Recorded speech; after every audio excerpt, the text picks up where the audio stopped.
Welcome back to the podcast. 2 items of interest to start with. One of high interest, the birth of our 4th grandchild, David Chad Dugas. He's very handsome, very sharp, with a wonderful personality, just like his grandfather, frankly. We're very excited for Phil and Nancy. Second, the release of my brand new book, I Destroyed My Marriage, How to Win Your Spouse Back.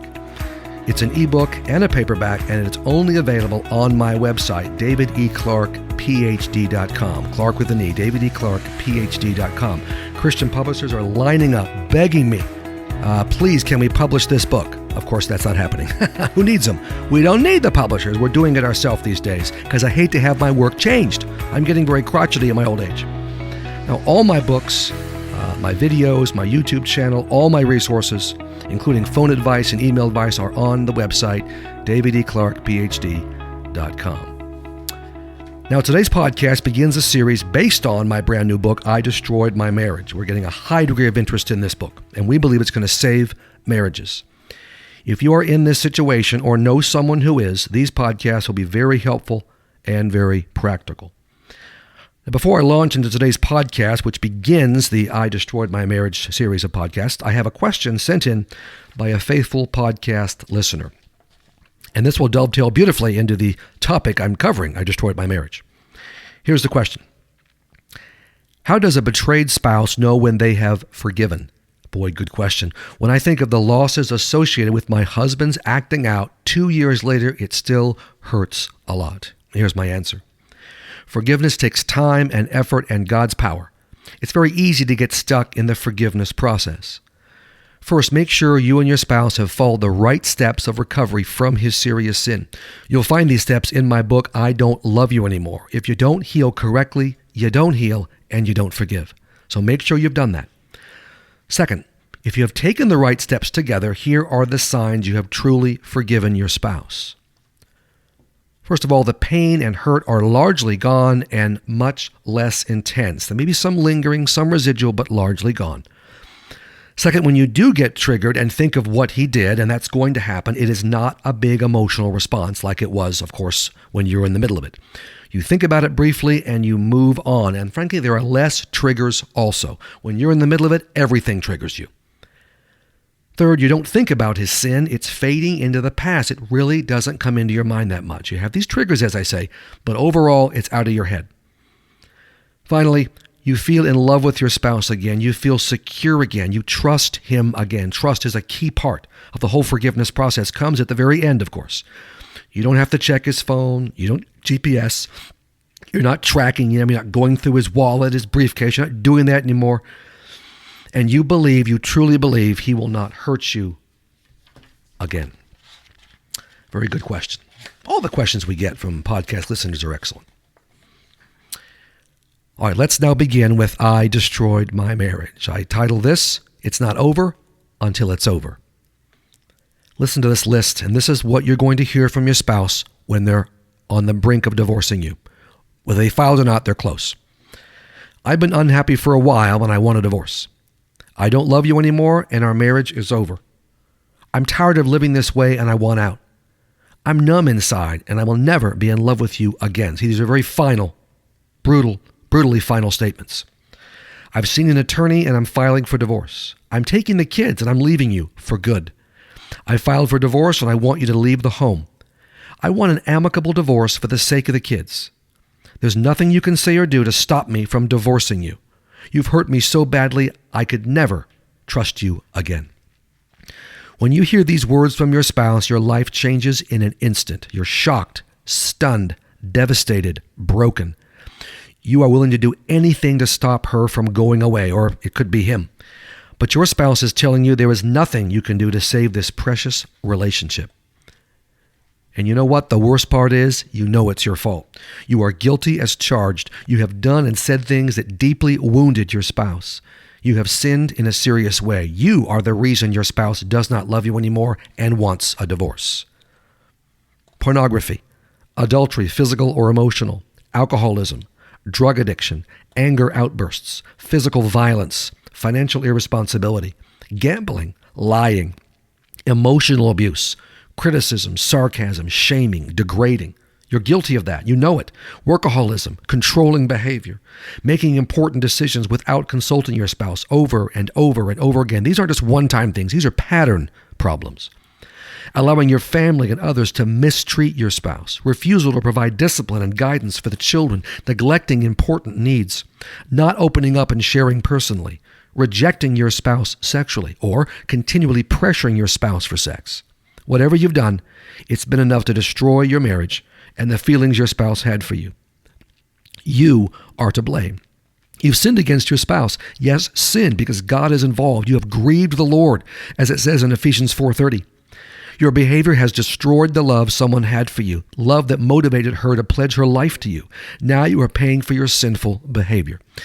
And just one caveat here, I'm using the example of the husband who is the sinner and is getting divorced. It could easily be the wife. Suddenly, everything is crystal clear to you. You realize the terrible damage you have done to your partner. You do love your spouse. You want sincerely and desperately to not get divorced. You are ready to make big changes as a person and as a spouse. The trouble is, your spouse could care less. It looks as though it is too late. You have to quickly grasp two critical truths. First, your spouse is done. They're not kidding. There is no confusion. There is no doubt. This is not a temporary phase. Your spouse has been planning this for weeks, more likely for months, and she is determined that divorce is the only option for her. Your genuine apologies and promises to change mean nothing. The decision to divorce has been made, and it is final. Even if you did change in major ways overnight, it wouldn't make any difference. Your spouse has a clear, specific plan in place and intends to follow it all the way to divorce. The second truth is this. You need a proven strategy to win back your spouse's heart before the divorce is final. It isn't over until it's over. Until the judge declares you are divorced, you have an opportunity to save your marriage. Your spouse once loved you. With the right steps, you can get that love back. You cannot wing it, and you cannot make any more big mistakes, not one. You cannot do what comes naturally. I know you don't know what to do. That's why you bought this book. That's why you're listening to this podcast. And I want you to buy the book, frankly, if you're in this situation. I Destroyed My Marriage. Truth is, you're going to get a lot of advice from a lot of well-meaning persons, family, friends, pastors, counselors, relationship experts, in quotes. Most of this advice will be dead wrong. If you follow it, you'll have zero chance to stay married. You must rely on one voice if you're to be successful in this most important challenge of your life. I'm asking you to listen to my voice and follow my Stop Your Divorce strategy. Why am I confident in my strategy? Because I've been a clinical psychologist for the past 30 years, specializing in working with couples. Saving marriages is what I do. Well, God does it, but He works through me, and I praise Him for that. I have seen couple after couple after couple, thousands of couples over the years, and thousands in this particular predicament. I know exactly what you need not to do to win back your spouse. There are certain common mistakes you simply must avoid at all costs. I also know exactly what you need to do to win back your spouse. My strategy is biblical. It is incredibly detailed. It is a comprehensive step-by-step manual you can follow from start to finish. I don't deal in theories. I deal in what works. God has used this strategy to save many marriages. He, the Creator who instituted marriage, and I want your marriage to be the next one that is saved. Now, in terms of this book's target audience and these podcasts' target audience, I think I've already made this clear, but just to make sure, if you have sinned seriously and your spouse has filed or intends to file for divorce, this book is for you. These podcasts are for you. It offers you what is perhaps the only hope to stop the divorce. No matter what you've done to wound your spouse, my process is the same. I've used these steps to help spouses who have committed just about every type of marital sin. In 33 years, I've seen it all. Throughout the book, I most often refer to the husband as the sinning spouse and assume that the wife is the one pursuing the divorce. I'll do the same thing in these podcasts. The roles are often reversed. It can easily be the husband who has been deeply wounded and wants the divorce. Whatever your situation is, the principles in my plan remain the same. My approach also applies to couples who are not married. If your partner breaks up with you because of your hurtful behavior, my plan can help you get him or her back. If you are already divorced, all is not lost. My steps can lead to reconciliation and remarriage. Okay, so here's the plan. Here's the basic outline of my plan. It's got 4 phases. Phase 1, follow the don'ts and do's of winning back your spouse. In this first phase, I cover the most common mistakes most spouses make when trying to save a marriage and the correct actions you must take. Phase 2, change spiritually and emotionally. You take a minimum of 3 months to focus on your spiritual and emotional health. You draw close to God and you get into solid recovery from your areas of sin and weakness. I'll show you in detail how to do that. Phase 3, reach out to your spouse. When and only when you have established a foundation of real change in your personal life, can you carefully reach out to your spouse. You and selected members of your support team will contact your spouse to report your progress and ask her to work on the marriage. Phase 4, move on one way or the other. If your spouse agrees to work on the marriage, you too can follow my steps of healing and rebuilding. If your spouse remains committed to divorce, you have to, first of all, continue in your recovery. Second, release her to God. And 3, speak truth to her. And then finally, build your new life. I'll help you do that. This is a very difficult, tough process. You may have figured it out already, but I have to be honest. My process is very difficult. In fact, it will be the most difficult series of steps you'll ever take in your life. It requires a lot of time, patience, and work. But since we're talking about saving your marriage, it is worth going all in and giving it your best sacrificial effort. A famous quote from our former American President Theodore Roosevelt captures the spirit of my strategy. Listen to this. Far better it is to dare mighty things, to win glorious triumphs, even though checkered by failure, than to take rank with those poor spirits who neither enjoy much nor suffer much, because they live in the gray twilight that knows not victory or defeat. Look, you are daring a mighty thing. The odds are stacked against you. You are attempting what seems impossible. It could end in failure or glorious, God-honoring triumph. But your marriage is sacred and precious and well worth the risk, and God expects you to do your best to save it. No matter what you've done wrong, whatever your sins have been.